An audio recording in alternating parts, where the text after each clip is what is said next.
ജന്മാദ്യസേതോന്നയാതിതരതച്ചാർത്തേഷവിജ്ഞസ്വരാട് തേനേ ബ്രഹ്മഹൃദായ ആദികവയെ മുഹ്യന്തേ സൂര്യ തേജോവാരി മൃതാം യഥാവിനിമയോ എത്ര തിസർഗോ മുഷാധാംനാശ്രേണ സദാ നിരസ്തകുഹകം സത്യം പരം ധീമഹി.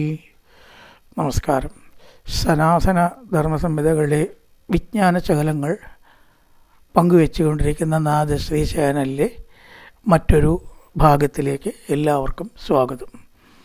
പ്രിയരെ, ചാനൽ സബ്സ്ക്രൈബ് ചെയ്യാനും ലൈക്ക് ചെയ്യാനും ഓർമ്മപ്പെടുത്തിക്കൊള്ളുന്നു. സഹകരിച്ചവർക്കെല്ലാം നന്ദി രേഖപ്പെടുത്തിക്കൊള്ളുന്നു.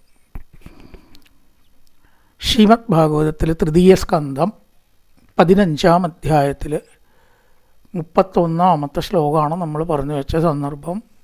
സനകാദി മഹർഷിമാർ, ഈശ്വരതുല്യർ, ഈശ്വര അംശങ്ങൾ തന്നെ പറയാം, ഭഗവാനെ കാണാൻ വല്ലാത്ത ഒരു ആഗ്രഹത്തോടു കൂടിയിട്ട്, അടക്കാൻ പറ്റാത്ത ആജ്ഞയോട് കൂടി ഇതാ കണ്ടു എന്നായിരിക്കണു, ആ ഒരു ത്വരയോട് കൂടിയിട്ടാണ് അവർ പോകുന്നത്.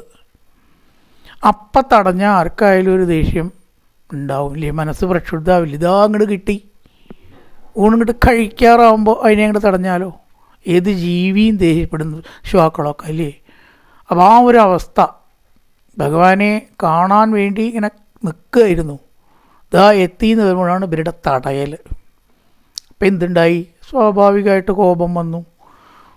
ഊജു സുഹൃത്തമ ദിദിക്ഷിത ഭംഗ, സുഹൃത്തമനായിരിക്കുന്ന ഭഗവാനെ ദിദിക്ഷിത കാണാൻ ഉള്ള ഭംഗം കൊണ്ട്, അവിടെ ഒരു ഭംഗം വന്നതുകൊണ്ട് ദേഷ്യം വന്നപ്പോഴും അവർ ചിരിക്കുക ചെയ്തത്. അവരുടെ ഒരു പ്രത്യേകതയാണ്. കണ്ണൊക്കെ കലങ്ങി ദേഷ്യപ്പെട്ട് ആകെ വറക്കുകയല്ല ചെയ്തത്, ദേഷ്യവും കൂടി ശാന്തമായിട്ട് കാണിച്ചു. ചിലപ്പോൾ ദേഷ്യത്തിൽ ചിരിക്കും ചിലരല്ലേ, നടക്കുന്നതിൻ്റെ കാര്യം എന്നുള്ള നിലയ്ക്ക് ഒരു ചിരിയുണ്ട്, ശരിക്കുള്ളിൽ ദേഷ്യവും.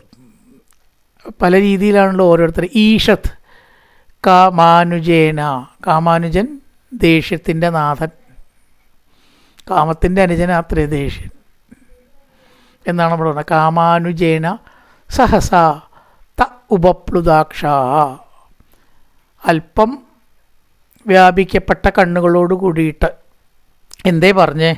മുനയ ഊജു കോ വാമിഹൈത്യ ഭഗവത് പരിചര്യോച്ചൈതധർമ്മിണാം ദിവസതാം വിഷമസ്വഭാവ തസ്മിൻ പ്രശാന്ത പുരുഷേ ഗതവിഗ്രഹേ വാം കോവാത്മവ കുഹകയോ പരിശങ്കനീയ. ഉച്ചൈ ഭഗവത് പരിചര്യ, ഇത്ര കാലമൊക്കെ ഭഗവാനെ പൂജിച്ച് അല്ലേ. ഇന്നലെ പറഞ്ഞല്ലോ, ഗുരുവായൂരപ്പൻ്റെ അടുത്തിരിക്കണ ഗുരുവായൂർ സേവകരാവും ചിലപ്പോൾ എല്ലാവരെക്കാളും ശുണ്ഠിക്കാർ.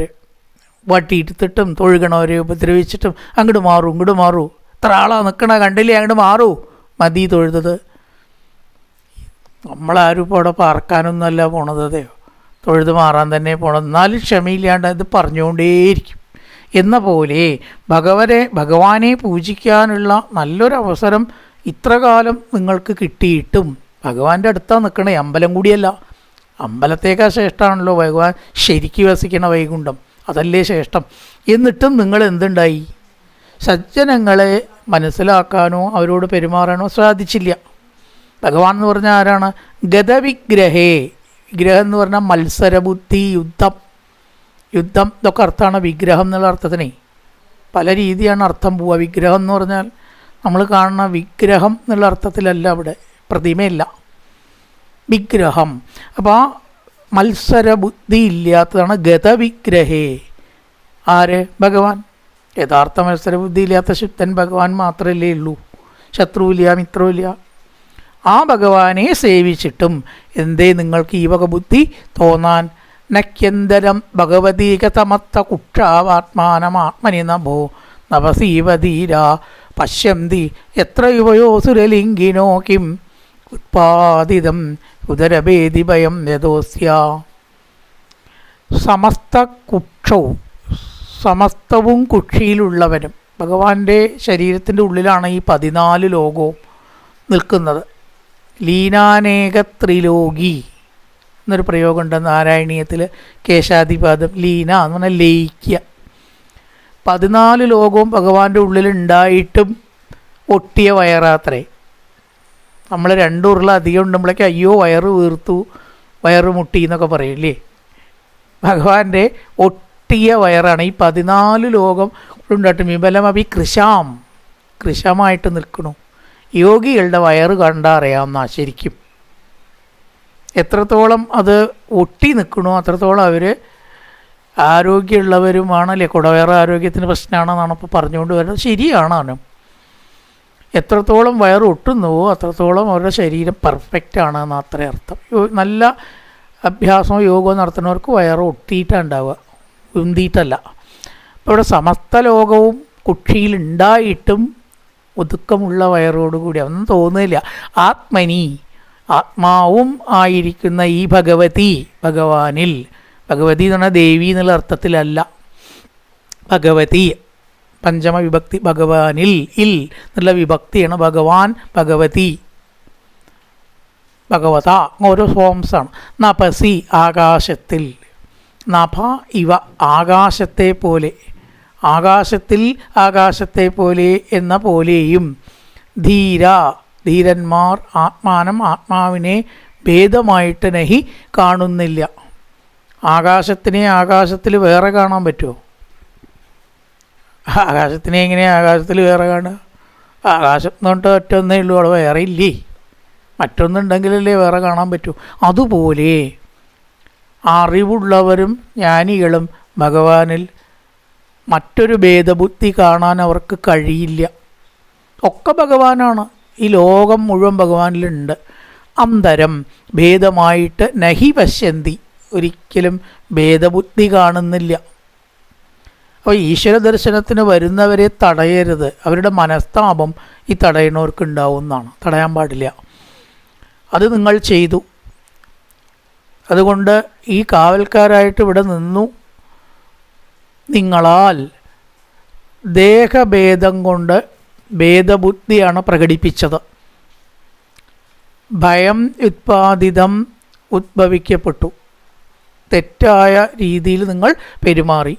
ഒന്നായി കാണേണ്ടതായിട്ടുള്ള ലോകത്തിനെ നിങ്ങൾ ഭേദബുദ്ധി ഉപയോഗിച്ച് നിങ്ങൾ വൈകുണ്ഠത്തിലത്തെ കാവൽക്കാരാണ് എന്ന അഹങ്കാരവും വന്നവരെ കുറച്ചൊരു താണ മനോഭാവവും നിങ്ങൾക്കുണ്ടായി.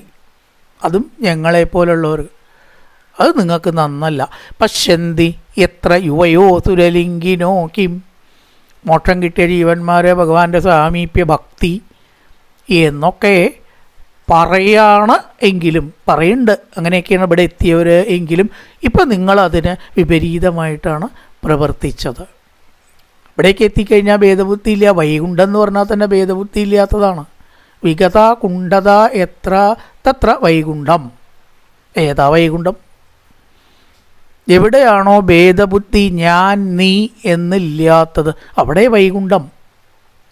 അത് വലിയൊരു ലോകമായിട്ട് കഥയിൽ പറയണു. വേണ്ടവർക്ക് അങ്ങനെ വിശ്വസിക്കാം. അല്ലാത്തവർക്ക് ഇങ്ങനെ ഒരർത്ഥമുണ്ട്.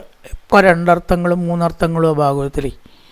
എവിടെയാണോ ഭേദബുദ്ധിയോ അഹങ്കാരമോ ഞാൻ നീ എന്ന ഭേദമോ ഇല്ലാത്തത് അവിടെ എത്രേ വൈകുണ്ഠം. അതിന് വിപരീതമായി നിങ്ങൾ പ്രവർത്തിച്ചു എന്ന് ശനകാദികൾ തദ്വാമമുഷ്യ പരമസ്യ വിഗുണ്ഠഭർത്തുക്കർത്തും പ്രകൃഷ്ടമിഹ ദീപകിമന്ദദീപ്യാം ലോകാനിതോ പ്രജതമന്തരഭാവദൃഷ്ട്യാ പാപീയസത്രയ ഇമേ രിപവോസ്യ യത്ര.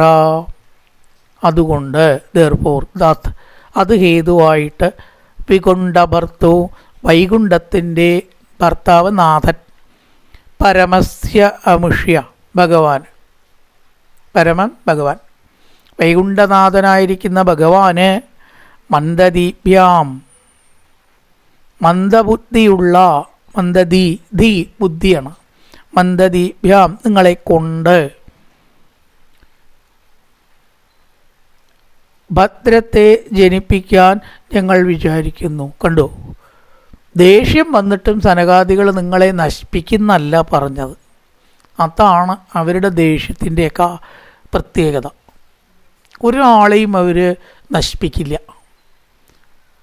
നിങ്ങളെ ഇപ്പം ഞാൻ ശപിച്ച് ഭസ്മാക്കിയിട്ട് കാണിച്ചു തരാം, നിങ്ങളെ ഞാൻ നശിപ്പിച്ച് കാണിച്ചു തരാം, നിങ്ങളുടെ അന്ത്യം ഞാൻ ഇപ്പോൾ കുറിച്ചളയാം എന്നൊന്നും അവർ പറഞ്ഞില്ല. നിങ്ങളുടെ പ്രവൃത്തി അത്ര ശരിയാവാത്തത് കൊണ്ട് അത് ശരിയാക്കാൻ ഉള്ള മാർഗം ഞങ്ങൾ എടുക്കുന്നുണ്ട് എന്നാണ് പറഞ്ഞത്. നിങ്ങളെ നേരെയാക്കണം, നിങ്ങളെ നശിപ്പിക്കുകയല്ല. ഇവിടെ പറഞ്ഞു അമുഷ്യ മന്ദദീപ്യാം, മന്ദബുദ്ധിയായിട്ടുള്ള നിങ്ങൾ കാണിക്കാട്ടിക്കുന്ന ഈ സംഗതി ഭഗവാന് വിരോധമാണ്. അത് ഇല്ലാതാക്കാൻ ഞങ്ങൾ എന്ത് ചെയ്യുന്നുണ്ട്? നല്ലത് വരുത്താൻ ശ്രമിക്കുകയാണ്. നിങ്ങളെ ഒന്ന് നേരെയാക്കണം, നശിപ്പിക്കുകയല്ല. പ്രകൃഷ്ടം കർത്തും, ഭദ്രം മംഗളം ഉണ്ടാക്കാൻ ഞങ്ങൾ വിചാരിക്കുന്നു. തദ്വാം അമുഷ്യ പരമസ്യ വികുണ്ഠഭർത്തു, വൈകുണ്ഠത്തിൻ്റെ നാഥനായിട്ടുള്ള പരമസ്യ ഭഗവാന് സേവ ചെയ്യുന്ന മന്ദബുദ്ധികളായിട്ടുള്ള നിങ്ങൾ മന്ദബുദ്ധികളായി നിന്നാൽ പറ്റില്ല. അതുകൊണ്ട് എന്തുണ്ടാവണം? നിങ്ങളെ ഒന്ന് ഉദ്ധരിക്കണം എന്ന് ഞങ്ങൾ വിചാരിക്കുന്നു. മഹാന്മാരാരെയും നശിപ്പിക്കില്ല. അഥവാ ശപിച്ചാൽ അപ്പം ശാപമോക്ഷം കൊടുക്കും. കല്ലായിട്ട് പോവാൻ ശപിച്ചു, ഭഗവാനെ കാണുന്ന പിന്നത്തെ അനുഗ്രഹം തറ വലിയ അനുഗ്രഹമാണ്. ഹലിയായിട്ട് നിൽക്കുകയാണെന്ന് വെച്ചാൽ രാമനെ കാണാൻ പറ്റുമോ? കല്ലായതുകൊണ്ട് എന്തുണ്ടായി? ഭാഗ്യം, രാമനെ കാണാൻ പറ്റി. അപ്പോൾ അവരുടെ ശാപത്തിൻ്റെ പിന്നിൽ ഒരു നന്മയുണ്ടാവും. അങ്ങനെ അവർക്ക് ചെയ്യാൻ പറ്റൂ. ലോകാനിതോ വ്രജതമന്തരഭാവദൃഷ്ട്യ പാപീയ സത്രയ ഇമേ വിഭവോസ്യ എത്ര. ലോകത്തിൽ നിന്ന് ഇതാ എന്ന് പറഞ്ഞാൽ ഇവിടെ എന്ന് പറഞ്ഞാൽ സന്ദർഭപ്രകാരം ലോകമാണ്. വ്രജതം പ്രാപിക്കുവിൻ. വൈകുണ്ഠ ലോകത്ത് നിന്ന് നിങ്ങൾ എവിടേക്ക് പോവുക? സാധാരണ ലോകത്തിലേക്ക് കീഴ്പ്പെട്ട് പതിക്കുക. ഒരു പ്രൊമോഷൻ നിങ്ങൾക്കിപ്പോൾ ആവശ്യമാണ്. റിവർഷൻ തരാൻ ഞങ്ങൾ ഉദ്ദേശിക്കുന്നു. ഒരു കൂട്ടി അതിനൊക്കെ പറ്റും. ലോകാൻ വ്രജത, ലോകത്തിലേക്ക് താഴെ പോകുവിൻ. കുറച്ച് അനുഭവിച്ച് മനസ്സ് നേരെയായിട്ട് ഇവിടെ എത്തിയാൽ മതി. ഇവിടെ അങ്ങനെയുള്ളവരെ പറ്റൂ. മനസ്സ് തകരാറായവരൊന്നും ഇവിടെ പറ്റില്ല, അവർക്കുള്ള പോസ്റ്റില്ല ഇവിടെ. എത്ര യാതൊന്നിൽ നിന്ന് അസ്യ ഇവന് ത്രയ ഇമേ രിഭവ 3 ശത്രുക്കൾ ഉണ്ടാകും. 3 ശത്രുക്കൾ ഉണ്ടാകും. ഭേദഭാവനയുള്ളതായിട്ടുള്ള നിങ്ങൾ ലോകത്തിലേക്ക് അതപ്പതിക്കണം. അസുരന്മാരായി ജനിക്കുവിൻ. കാമവും ക്രോധവും ലോഭവും 3 പ്രവൃത്തികളാണ് നിങ്ങളുടെ ശത്രുക്കൾ. അത് അനുഭവിച്ച് നിങ്ങളുടെ ദോഷം സ്വയം മാറ്റും. നിങ്ങൾ അനുഭവിച്ച് നശിക്കില്ല. കാമം ക്രോധം ലോഭം ഇവയുടെ ദോഷം അനുഭവിച്ചറിഞ്ഞ് അതിൽ നിന്ന് രക്ഷപ്പെട്ട് വീണ്ടും നന്മ നിങ്ങൾക്കുണ്ടാവും. അപ്പോൾ ശപിച്ചത് ഒരിക്കലും ശാശ്വതമായിട്ടുള്ള നാശത്തിനല്ല. തദ്ഭാമമുഷ്യ പരമസ്യ വികുണ്ഠഭർത്തു കർത്തും പ്രകൃഷ്ടം. വികുണ്ഠഭർത്താവായിട്ടുള്ള ഭഗവാനെ കിങ്കരന്മാരായിരിക്കുന്ന നിങ്ങൾക്ക് പ്രകൃഷ്ടമിക കർത്തും മംഗളം നൽകാനായിക്കൊണ്ട് ഞങ്ങൾ പറയുന്നു, നിങ്ങൾ ലോകത്തിലേക്ക് ഒന്ന് അങ്ങനെ താഴേക്ക് പോവുക. റിവർഷൻ. ലോകാനിതോ വ്രജതമന്തരഭാവദൃഷ്ട്യ പാപീയസ ത്രയ ഇമേ രിഭവോസ്തി എത്ര. കാമം ക്രോധം ലോഭമാണ് രിഭവ. ത്രയ 3 തരത്തിലുള്ള രിഭവ ശത്രുക്കൾ. അത് അനുഭവിച്ച് സ്വയം നന്നായിട്ട് ഇങ്ങോട്ട് വരിക. തേഷാമിതീരിത മുഭ അവധാര്യം ഘോരം തം ബ്രഹ്മദണ്ഡമുനിവാരണമത്ര പൂകൈ സദ്യോഹരേ അനുചര ഉരുബിപ്യതത്തൽപാദഗ്രഹാപപതതാം അധികാതരേണ. തേഷാം അവരുടെ ഘോരം ഭയങ്കരമായ ഊരിതം ഭാഷിതത്തെ പറഞ്ഞത് കേട്ടിട്ട്, ഈരിതമാണ് കേട്ടോ, ഊരിതമല്ല ഈരിതം തേഷാം ഇത് ഈരിതം ഇപ്രകാരം പറഞ്ഞത് കേട്ടിട്ട് ഉഭൗ രണ്ടാളും ജയവിജയന്മാർ, ജയോ വിജയേവച ജയനും വിജയനും അവധാര്യ കാര്യം മനസ്സിലാക്കിയിട്ട് ബ്രഹ്മദണ്ഡം ശാപം, ബ്രാഹ്മണശാപം, തം അതിനെ അത്ര പൂകെ അത്ര സമൂഹങ്ങളാൽ അനിവാരണം തടുത്തുകൂടാത്തതായിട്ടും അവതാര്യ അറിഞ്ഞിട്ട് ഒന്നുകൊണ്ടും ബ്രഹ്മശാപം തടുക്കാൻ പറ്റില്ല. ബ്രാഹ്മണശാപം എന്ന് പറഞ്ഞാൽ ബ്രഹ്മദണ്ഡം, അതിന് പ്രതിക്രിയ ഇല്ല എന്നാണ് പറയുക. ഇതൊക്കെ ഉള്ളത് മനസ്സിൻ്റെ ശാപം. ഒരാൾ നന്നാവരുത് എന്ന് വിചാരിച്ചാൽ അതിനൊരു ഫലം ഉണ്ട് എന്നാണ് പറയണം. വെറുതെ വിചാരിച്ചാൽ മതി. അതാണ് ഈ ചില ശത്രുദോഷമൊക്കെ. അപ്പം നമ്മൾ നാമജപം കൊണ്ടും നാരായണ കവചം കൊണ്ടും ദേവി മഹാത്മ്യം കൊണ്ടും അതിനെ നേരിടാൻ കുറേയൊക്കെ കവർ ചെയ്യാം. അതുകൊണ്ട് പറ്റാത്തപ്പോൾ വേറൊന്നുകൊണ്ടും പറ്റൂല. അത്രയും ശക്തി ഉണ്ട് അതിനൊക്കെ എന്നാണ് പറഞ്ഞതിൻ്റെ അർത്ഥം. അപ്പോൾ ആ മനസ്സിൻ്റെ ശാപം അത്രയധികം ശക്തമാണ് ബ്രാഹ്മണ ശാപത്തിന് എന്നാണ്. അതാണ് അത്ര ഈ ഭഗവാന്റെ ദ്വാരക ആവശ്യം കഴിഞ്ഞപ്പോൾ ഇവിടെ ഇല്ലാണ്ടേക്കണം ചിന്തിച്ചു കൃഷ്ണൻ. ഒരു വഴിയും കാണാനില്ല. കാരണം ഇത് ഉണ്ടാക്കിയത് ആരാ ചോദിച്ചാൽ ഭഗവാനാ. പല വഴികളും ഉണ്ട് നശിപ്പിക്കാൻ, പക്ഷേ ഇത് അതുകൊണ്ടൊന്നും നശിക്കില്ല. ഭഗവാൻ ചിന്തിച്ച് നശിപ്പിക്കുക വേണാനും കൂടാതെ കഴിയുമോ? കാലം കഴിയുമ്പോൾ എല്ലാം നശിക്കണം. ഒറ്റ കാര്യം ഇപ്പോൾ എവിടെ കാണാനുള്ളൂ, ബ്രാഹ്മണശാപം ഉണ്ടാക്കുക. അതന്നെ ആവട്ടെ, അതേ മാർഗമുള്ളൂ വെച്ചാൽ അത് തന്നെ ആവട്ടെ എന്നും പറഞ്ഞ് സാമ്പനെ സ്ത്രീവേഷം കെട്ടി ആണോ പെണ്ണോ പ്രസവിക്കുക എന്ന് ചോദിച്ചു. ഒലയ്ക്ക എന്നവർ ദേഷ്യപ്പെട്ടു. ഒലയ്ക്കയെ പ്രസവിക്കുന്നല്ല, അതുകൊണ്ട് നിങ്ങളുടെ കുലം നശിക്കുകയും ചെയ്യും. അപ്പോൾ ഭഗവാൻ സൃഷ്ടിച്ച ദ്വാരക അടക്കം നശിപ്പിക്കാൻ ശക്തമാണ് ബ്രാഹ്മണശാപം. ഗായത്രി ജപിച്ചതിൻ്റെ ഒരു ശക്തിയാണ് അത്ര അത്. ബ്രാഹ്മണശാപം എന്ന് പറഞ്ഞാൽ ഗായത്രി ജപിക്കണം എന്നാണ്. അത്ര ശക്തിയുണ്ട്. അനുഗ്രഹിച്ചാലും അങ്ങനെ തന്നെയാണ്. നന്നായി വരുമെന്ന് പറഞ്ഞാൽ അനുഗ്രഹത്തിൻ്റെ ശക്തി അതുപോലെയുണ്ട്, നിഗ്രഹശക്തിയും അതുപോലെയുണ്ട്. അപ്പോൾ ബ്രഹ്മദണ്ഡം അനിവാരണമസ്ത്രഭൂകൈ, ഇത് അസ്ത്രങ്ങളെ കൊണ്ടോ തോക്കുകളെ കൊണ്ടോ അമ്പ് കൊണ്ടോ വില്ലുകൊണ്ടോ തടയാൻ പറ്റില്ല. അങ്ങനത്തെ ശാപോ അക്രമണോ അല്ല ഇത്. അവിടെ നിന്നും വില പോവില്ല എന്നർത്ഥം. സദ്യോഹരേ അനുചര ഒരു തൽപാദഗ്രഹാവപതതാം അധികാതരേണ. മനസ്സിലാക്കി അവർക്ക് തെറ്റുപറ്റി, അതിൻ്റെ ഫലം ഇതാ അനുഭവിക്കാൻ പോണു. ഭഗവാന്റെ അടുത്ത് ആനന്ദം അനുഭവിച്ച് നിൽക്കുമ്പോൾ ആ ഒരവസ്ഥയിൽ നിന്ന് എവിടേക്കാണ് പോണത്? ദുരിതങ്ങൾ നിറഞ്ഞ ലോകത്തിലേക്ക്. കഷ്ടം. വല്ല സുഖവും ഇന്ന് വരെ ലോകത്തിലുണ്ടായിട്ടുണ്ടോ ഇവിടെ ജീവിച്ചിട്ട് ആർക്കെങ്കിലും? അവസാനം ഒരുപിടി ദുഃഖം കൊണ്ട് പോവുക എന്നല്ലാതെ സന്തോഷം കൊണ്ടും സമാധാനമായിട്ട് ജീവിക്കാനോ അതും കൊണ്ട് ഇവിടുന്ന് പോവാനോ ആർക്കും തന്നെ സാധിച്ചിട്ടില്ല. അതുകൊണ്ടാണ് പിന്നെയും ജനിക്കണത്. സന്തോഷമായിട്ട് പോയാൽ മോക്ഷമോ സുഖമോ കിട്ടത്രേ. സത്യ ഉടനെ ഹരേ അനുചരേ, ഹരിഭൃത്യന്മാരായ രണ്ടു പേരും എന്ത് ചെയ്തു? ഒറ്റ വഴിയേ ഇപ്പം അവിടെ ഉള്ളൂ. ഒരേ ഒരു വഴി, കാലാണ്ട് വീഴുക. കാക്കൽ വീഴല്ലാതെ ബ്രാഹ്മണശാപത്തിന് അവർ സന്തോഷിച്ചൊക്കെ ശരിയാവുകയും ചെയ്യും. വല്ലാതൊരു പ്രതിക്രിയ ഉണ്ടോ എന്ന് ചോദിച്ചാൽ ഇല്ല, വളരെ വ്യക്തമാണ്. അപ്പം അവരെന്ത് ചെയ്തു? പാദഗ്രഹവപതതാം, കാൽക്കലൊരൊറ്റ വീഴ്ച, അതേ ഇവിടെ വഴിയുള്ളൂ. അധികാതരേണ, ശാപം കിട്ടിയപ്പോൾ അവരുടെ അതൊക്കെയുണ്ട് പോയി, അഹങ്കാരമൊക്കെയുണ്ട് പോയി. വിനയത്തോടുകൂടി, ഭയത്തോടുകൂടി, ബിഭ്യത, ഭയത്തോടുകൂടി, അധികാതരേണ, വളരെയധികം ദുഃഖിച്ചിട്ട്. കാതര എന്ന് പറഞ്ഞാൽ ദുഃഖമാണ്, സങ്കടമായി. കാരണം ഭഗവാന്റെ അടുത്തുനിന്ന് ഇനി വരണത് അനവധി ദുഃഖങ്ങൾ നിറഞ്ഞ ദുരിതപൂർണ്ണമായിട്ടുള്ള ലോകത്തിലേക്ക്. അതും അസുര ജന്മാണ്. കഷ്ടം, ഇങ്ങനൊരവസ്ഥ വന്നല്ലോ, രക്ഷിക്കണം, നിങ്ങളല്ലാതെ ഞങ്ങൾക്ക് വേറെ വഴിയില്ല എന്ന് പറഞ്ഞ് പാദഗ്രഹവപതതാം അധികാതരേണ, ദുഃഖത്തോടു കൂടിയിട്ട് അവരുടെ കാക്കൽ വീണു. മാപ്പ് പറഞ്ഞു. അതോടെ ശാപമോക്ഷം ഉറപ്പായി. മാപ്പ് പറഞ്ഞാൽ അപ്പം ക്ഷമിക്കവർ ഈ വന്ന പോലെ ആ കോപം പോവുകയും ചെയ്യും. ഒരു സ്ഥിരം വയ്ക്കില്ലല്ലോ, ആരോടും സ്ഥിരം വയ്ക്കാറില്ല. ഭൂയാ തഖോനി ഭഗവത് വിരകാരിദണ്ഡോ യോനോകരേത സുരകേലനമപ്യശേഷം മാ ഓനുതാപകലയാ ഭഗവത് മൃദിഘ്നോ മോഹോപവേദികതുനോ വജതോ രഥോധാ. അഖോനി, കുറ്റം ചെയ്തോ. അഖെന്ന് പറഞ്ഞാൽ പാപമാണ്, പാപം കുറ്റം തന്നെയാണല്ലോ. ചെയ്തവനിൽ ദണ്ഡ, ശിക്ഷ.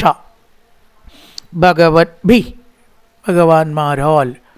ഭഗവതി, ഭഗവാനാൽ. ഭഗവത് ഭി, ഭഗവാന്മാരാൽ. ഒന്ന് ഇല്ലാണ്, ഒന്ന് ആലാണ്.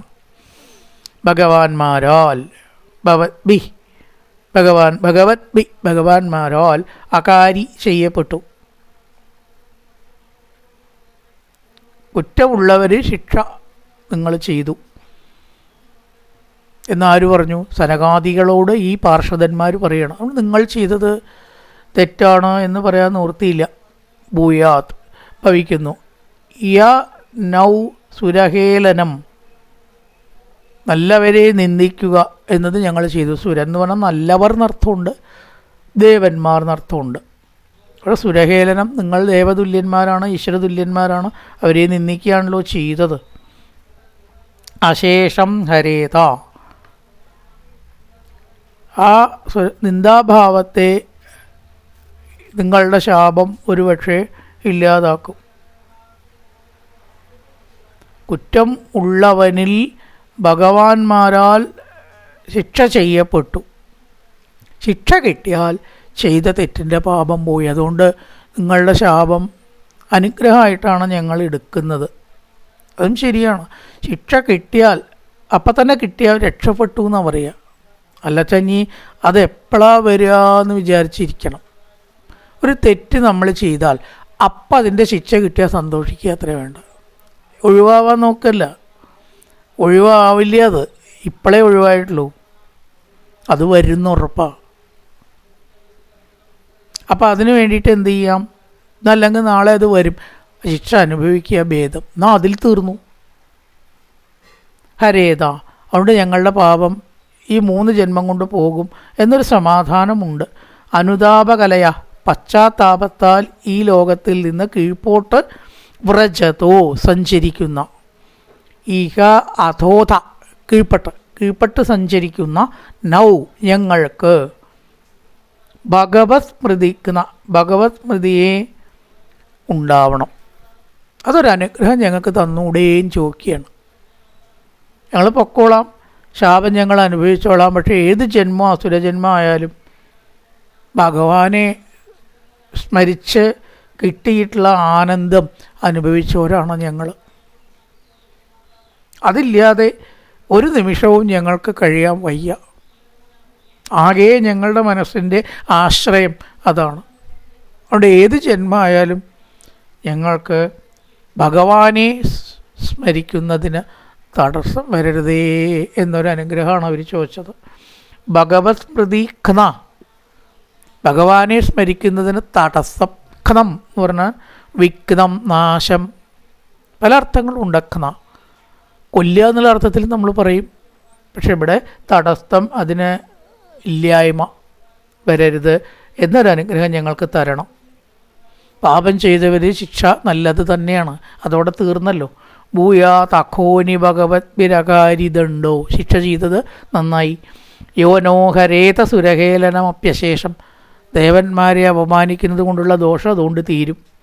മാവോനുതാപകലയാ ഭഗവത് പ്രതിക്കുന്നോ, ഭഗവാനെ സ്മരിക്കുന്നതിന് തടസ്സം ഞങ്ങൾക്കുണ്ടാവരുത്.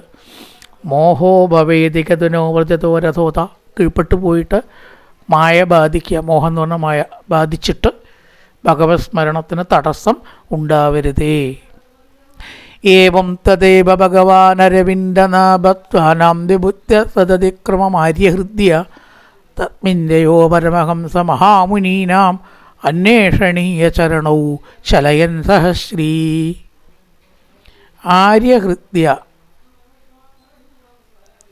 എന്ന് പറഞ്ഞാൽ ഭഗവാന്റെ ഒരു പര്യായം, നല്ലവരെ ആകർഷിക്കുന്നവൻ.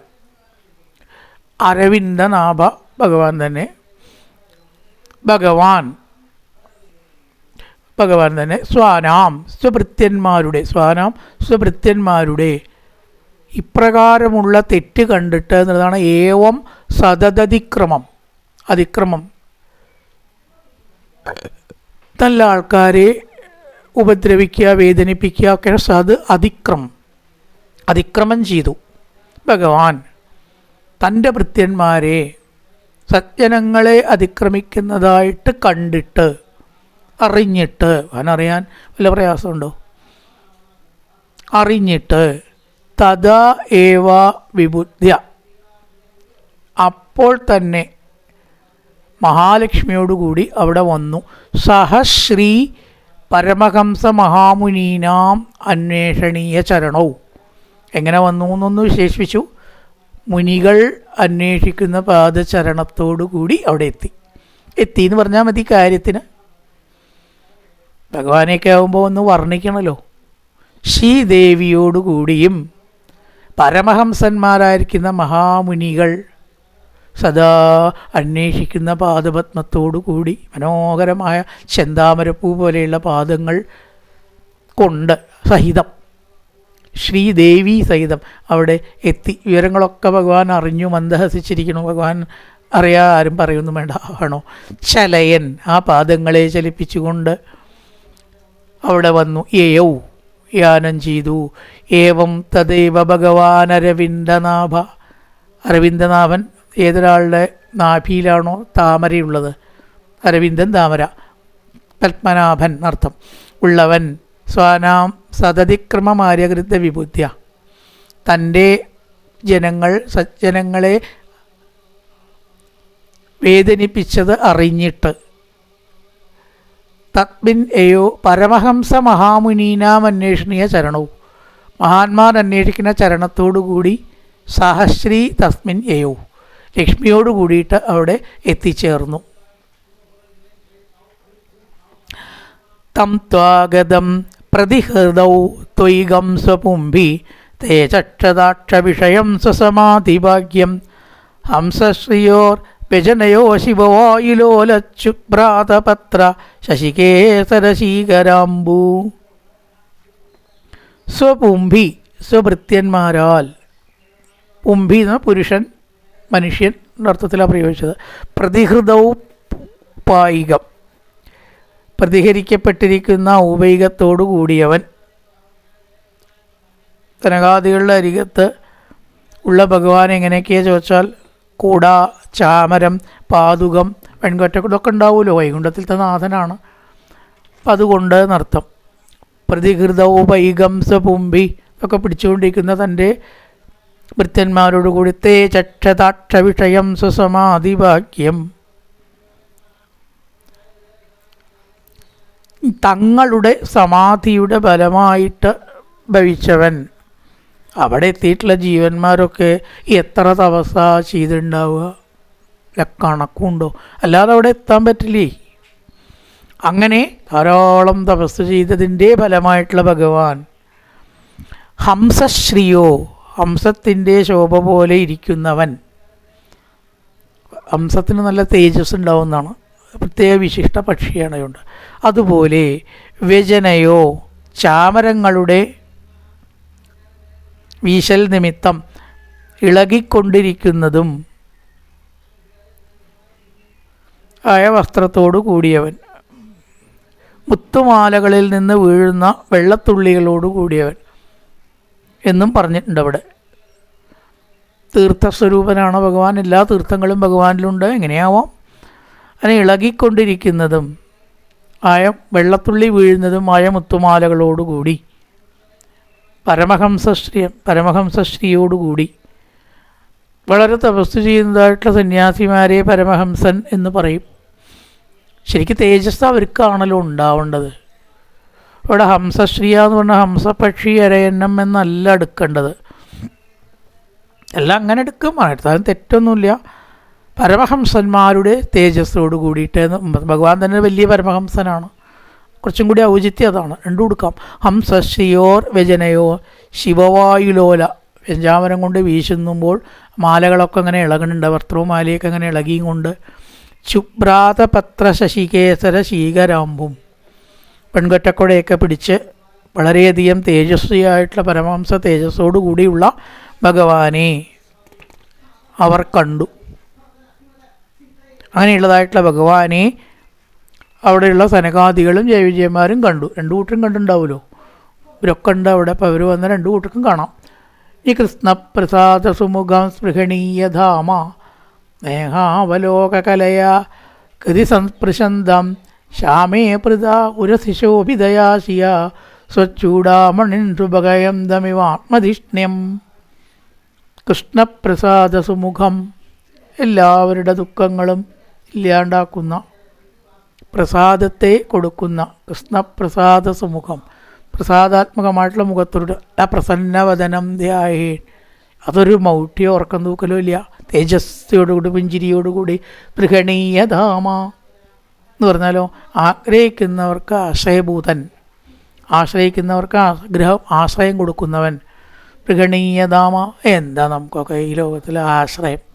ഭഗവാനല്ലാണ്ട് വേറെ ആരുമില്ല, ശക്തിയില്ല, വേറെ കഴിവുകളില്ല.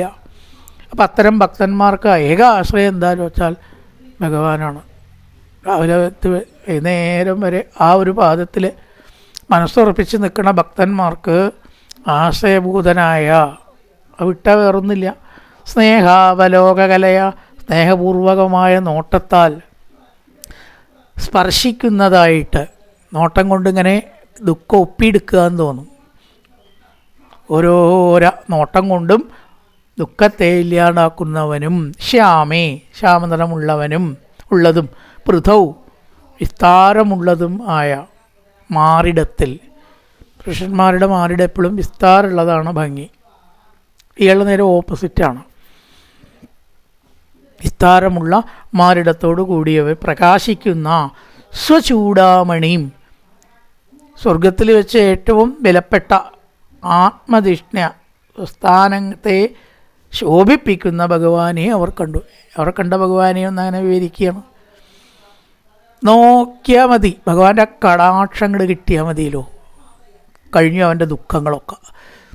അവനെ കൃഷ്ണപ്രസാദ സുമുഖം ഗൃഹണീയധാമ, വളരെയധികം ശ്രേയസ്സുള്ളതായിട്ടുള്ള ഇരിപ്പിടത്തോട് കൂടിയിട്ടും സ്നേഹാവലോക കലയാകൃതിതം പ്രശന്തം, സ്നേഹത്തോടു കൂടിയിട്ട് നോക്കുമ്പോൾ നോക്കപ്പെട്ടവരുടെ ദുഃഖം ഇല്ലാതാക്കുന്നതും, മനോഹരമായിട്ട് നീല നിറത്തോടു കൂടി വിസ്തരിച്ചിട്ടുള്ള മാറിടത്തോടു കൂടി ശ്രീയോടു കൂടിയിട്ട് ഉള്ള വിലപ്പെട്ട ഭഗവാനെ, വൈകുണ്ഠത്തെ ശോഭിപ്പിക്കുന്ന ചൂടാമണിയായ ഭഗവാനെ അവർ കണ്ടു.